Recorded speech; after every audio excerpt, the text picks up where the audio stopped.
Section 2. You will hear a student inquiring for some information about opening a bank account. First, you have some time to look at questions 11 to 15.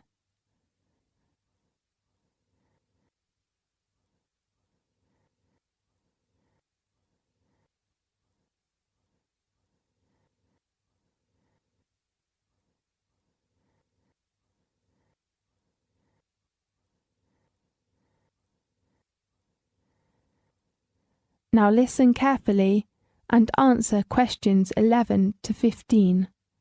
Good morning. What can I do for you? Good morning. I'd like to open an account. Could you give me some suggestions? Well, let's fill in the application form first. Okay. What's your full name? My name is Jenny Chen. Is your last name spelt Chen? That's right. Fine, Jenny. Are you a student or do you have a job now? I should graduate this year, but I took off last year, so I am still a university student now. Fine. And your birthday? I was born on the 6th of July of 1987. And your current address? I will move into a new house, so... Just tell me your new address. It's on 25 Woodside Avenue. Woodside. One word? Yes. Do you know the postcode? Let me think. It is A83D6. A83. Are you sure it's not A38? Oh yes, it is. A38D6. Right, okay. Do you have a mobile phone? Yes, my number is 090-377-5115. The last one is your email. My email is skylight1987@msn.com. Right.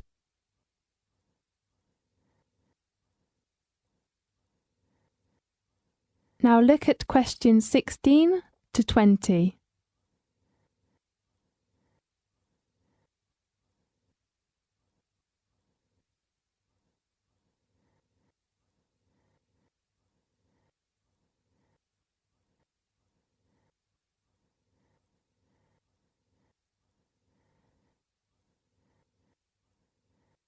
Now listen carefully and answer questions 16 to 20.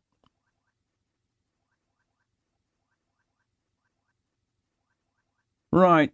Did you bring the documents we need, such as passport or letter from the university? Yes, here they are. What type of account do you want to open? I'm not sure. Could you give me some suggestions? I see. How about the student account? It's a kind of current account. Student account. Does it have a high interest? I'm afraid not. If you want to have a high interest account, maybe a deposit account is a good choice. But you have to deposit at least £5,000 when you open your account. Oh, how about the annual interest of a student account? It varies from time to time. At present, it is 3.5%. Right. I'll take the student account. That's fine. And can I get a cash card? Certainly, I will supply you with a cash card. Great. May I apply for an overdraft? I'm afraid you cannot. The cash card doesn't have a service of overdraft. Yes, I see. How much money do you want to deposit now? I have £600 in cash and £1,600 in travellers' cheques. So the total is £2,200. Right. Fine, please sign your name here where I've marked an X. OK, thank you. And this is your receipt. Thanks. Can you tell me the opening times of the bank? The bank opens from 9 a.m. to 3 p.m. on Monday to Saturday. And it's closed on Sunday? Oh no, on Sunday the bank often closes at 3 p.m. The last thing is the statement. How often do you want to receive your statement? Once a month. Okay, monthly. How about the other things? Anything else you want to know? No, thanks for your help. Goodbye. Bye-bye. This is the end of section 2. You now have half a minute to check your answers.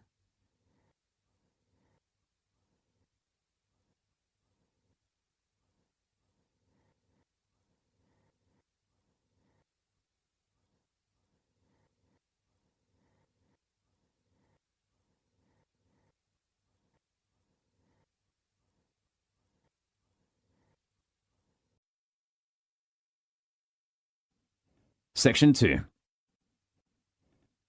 You will hear a conversation about health centres. First, you have some time to look at questions 11 to 20.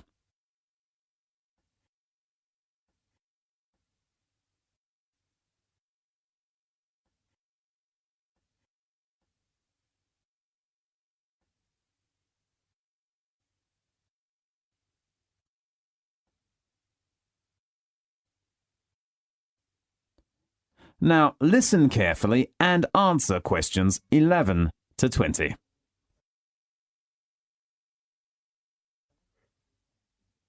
Good morning. Good morning. Come in, please. How can I help you? I want to know some information about your health centre. Yes, sit down, please. There are 2 health centres. One is East Centre and the other is West Centre. Where are they located? East Centre is about 10 minutes to City Hall. Very close, and West Centre is out of town. How about the appointment system of the 2 health centres? Well, we have a proper appointment system, but because East Centre has many patients, I have to say its appointment system is not bad. How about the West Centre? It is more efficient than the East Centre, just 48 hours drive in advance. Fine. How about their facilities? What do you mean? How about the difference of medical facilities between the 2 centres? The East Centre has modern facilities, especially for some patients who need an operation. Yes. How about the facilities at the West Centre? It also has a standard facilities, but it's not better than the East Centre. Yes. I'd like to know some information about the doctors in both the health centres. There are about 12 doctors at East Centre. I heard somebody say there is a really nice doctor who is good with children. Yes, he is Dr. Sam. I'm worried about my son's leg. How old is your son? 7 years old. Oh, I think the West Centre is a good choice for you. What do you mean? There are 8 doctors at the West Centre. Dr. Jerry is one of the most famous doctors in both health centres. Yes, it is said that Dr. Jerry is very good with leg trouble. Yes, I will think about it. If you want a doctor to visit you at home, you can reserve a home visit. Really? Yes, but we have a fixed home visit time. Could you tell me the time arrangements? Consulting hour for doctors at the East Centre is from 9 o'clock in the morning to 5 o'clock in the afternoon. And the West Centre? The time is from 10 a.m. to 5 p.m. How about emergencies? If it is an emergency, you can phone at any time, night or day. It might not be your doctor that comes through, though. Yes. How about the charge? You mean in an emergency? Yes. If you are a member, we will charge you £8 at the East Centre. Is it the same fee with the West Centre? No, because of the distance, the charge will be £9.50. Sure. How about medication? When the doctor sees you, you will get a prescription.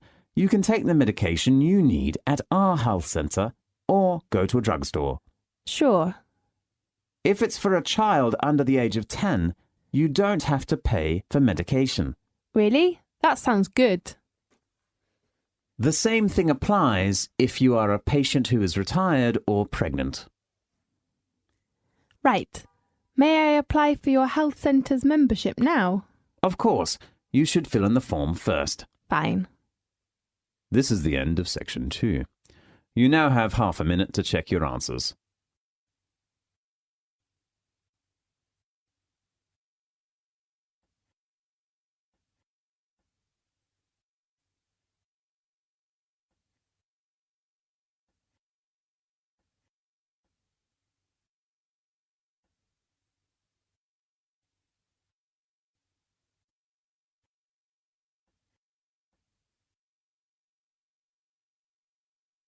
Section 2.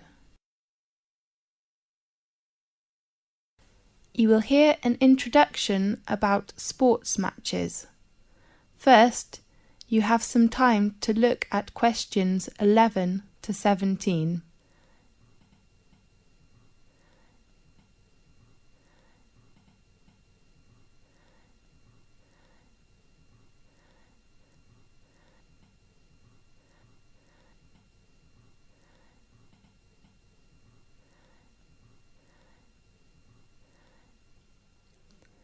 Now listen carefully and answer questions 11 to 17. Good morning, everyone. I'm Mary White, the Secretary of the Exciting Sports Club. Welcome to attend Matches Arrangement Meeting. I know you are looking forward to a great season. Now, I'd like to give you a short introduction to our arrangement in this season. This season, we still have 2 competitions. One is tennis and the other is soccer. Let's start with tennis. There will be 6 teams competition. We hope the players' ages are between 16 and 22 years old. While the number of soccer teams is only 4 in this season, because we hope all players' ages are no more than 20 years old. Now, in this new season, there are some changes. The first one is the venue. We will arrange all our matches for both the tennis and soccer competitions in Magic Park instead of Darry Park, which was used last year. Tennis matches will be arranged on Court 2 and Court 4 will hold soccer matches. Our match schedule: all tennis matches will be played on Sunday afternoons. All matches will begin at 2 o'clock. Soccer matches in this season will be played at 7 o'clock on Saturday evenings. The joining fee is still £30, including a new sport gear. We still offer a week of training session before formal match for our new players. There are 2 training sessions at 3 p.m. to 5 p.m. on next Friday and Saturday afternoon. The fee is only £12. Now, I'd like to introduce the coach of each training session, George Hanson, who has been supervised the tennis teams for over 4 years, will still be coach this season. While we will invite a good soccer coach who has enough patience and professional skills to work as this season's soccer coach. His name is Paul Batt.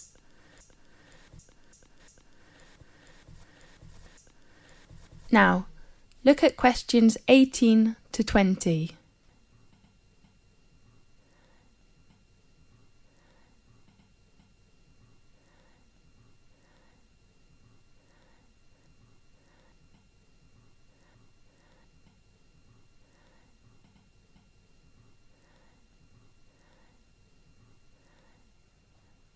Now, listen carefully and answer questions 18 to 20. In addition, we offer some activities to thank all players. Please look at your brochure. There are some activities and their time arrangements. At the beginning, we hope to start the season with a barbecue dinner on next Saturday in Magic Park. I do really hope all players will go there to enjoy the dinner, and you may invite your relatives and friends. Of course, they have to pay a little fee, with just £5. And then, after the final match in the season, we will vote this season's MVP, the most valuable player. The 2 players from tennis team and soccer team will gain an honour and a prize from our sports centre. This season we hope all players can send a confirm letter to us to ensure our match arrangement. So please write to us before the deadline. It is on Thursday, 18th of April. Our secretary, David Black is in charge of collecting fees and your letters in this season. His room number is 214 and his phone is 332567. This is the end of section 2. You now have half a minute to check your answers.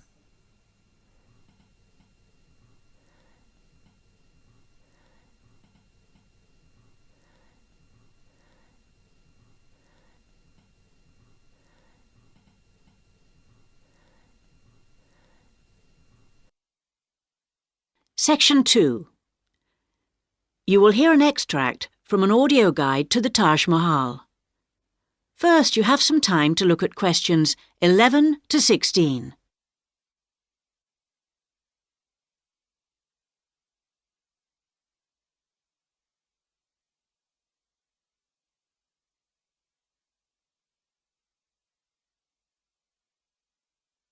Now listen carefully and answer questions 11 to 16. Welcome to our audio tour of the Taj Mahal. The Taj Mahal is the most popular tourist attraction in India. It's also one of the most spectacular buildings of the world and is considered as a symbol of love. But how many people realize that it was actually built as a tomb or burial place for the emperor's wife? The Taj Mahal was built by the Mughal Emperor Shah Jahan to commemorate his beloved wife Mumtaz Mahal when she died. And although this was not his original intention, for he had planned to build a black marble tomb for himself, they both lie side by side in the tomb today. Emperor Shah Jahan's two greatest passions were architecture and jewelry, and both are represented here in all their splendor. The most skilled architects and craftsmen came from across India and countries as far away as Persia and Turkey. Much of the structure was built in white marble that was carried by 1,000 elephants all the way from the Indian region of Rajasthan, some 300 kilometers away. Crystal and jade came from China, sapphires from Sri Lanka, and turquoise from Tibet. But there's a lot more to the Taj Mahal than just the tomb. So let's have a look at the overall plan before we take a walk through the magnificent gardens. Your tour begins here at the point marked with an X on the plan. This is known as the main gateway. Walk through the gate and you come into an elaborate garden. There are 2 marble canals studded with fountains which cross in the center of the garden, dividing it into 4 equal squares. Each of these 4 quarters is then subdivided into flower beds, so there are 16 flower beds altogether. The tomb stands majestically at the north end, not in the center, as you might have expected.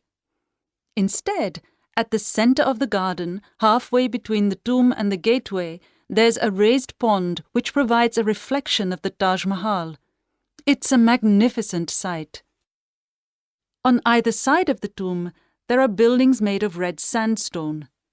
The one to the west, to the left on our plan, is a mosque. It faces towards Mecca and is used for prayer. On the east side of the Taj is a building known as the Rest House. It's like the twin of the mosque, but because it faces away from Mecca, it was never used for prayer.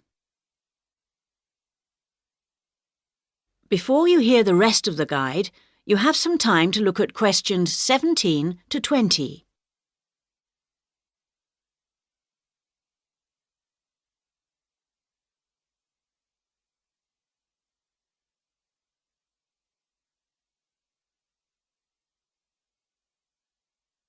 Now listen and answer questions 17 to 20.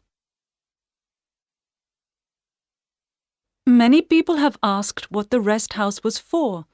Was it a place for pilgrims to stay? Was it a meeting hall of some kind?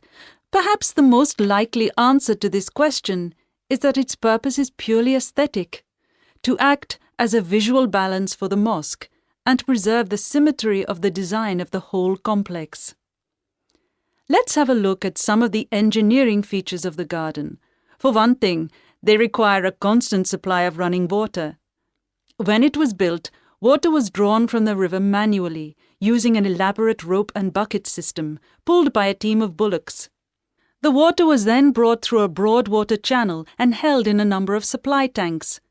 These tanks were at varying heights off the ground and were ingeniously designed to store the very large amounts of water required. Using an elaborate system of underground pipes, the water was then distributed from the supply tanks to each of the fountains. To ensure that the water pressure was the same throughout the garden, there was a copper pot under each fountain connected to the water supply. It was undoubtedly a brilliant system. That is the end of section 2.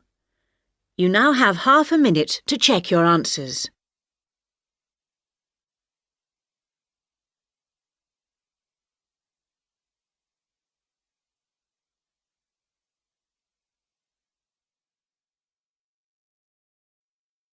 Section 2. You will hear a library assistant talking about the library she works in. You now have 30 seconds to read questions 11 to 15.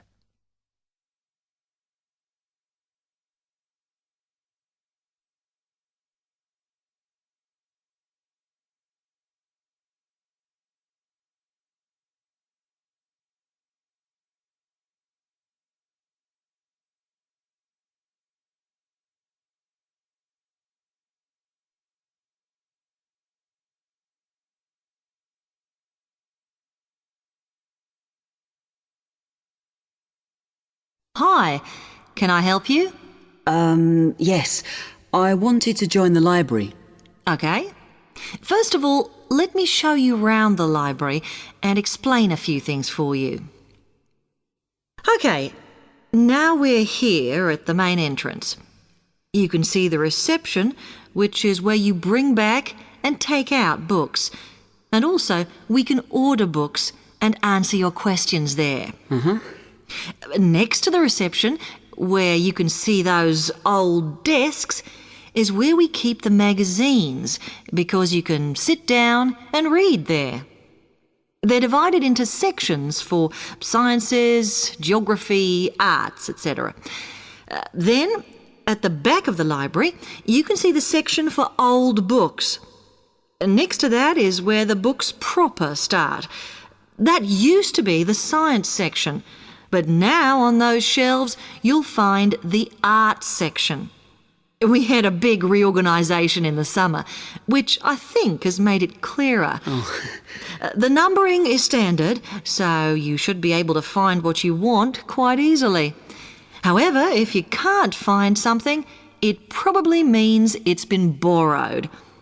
Okay, then in the corner next to the reference section is where we thought it was quietest and away from the phones and printers and things, so we've put the study desks there. They all have computer access if you need it for your laptop. We do ask that you don't just read magazines there, though. Okay, then there's the reference section, where you can look up the files. Then, as we come back to the main entrance, is the next section, where we used to have the languages. It got very busy and noisy, so when we moved everything round, we decided to put the law books here. Also, because it's a smaller section, it fits quite well here. Okay then, we're back at the main entrance. Over there, by reception, there's a door that goes to the extension, and we have further sections, such as languages and study desks through there. So you could have a look round when we've finished. Then, just between reception and the door here, is where we decided to put the computers, but the computer magazines are in the magazine section, as we found too many went missing here. Okay, is that everything? You now have 30 seconds to read questions 16 to 20.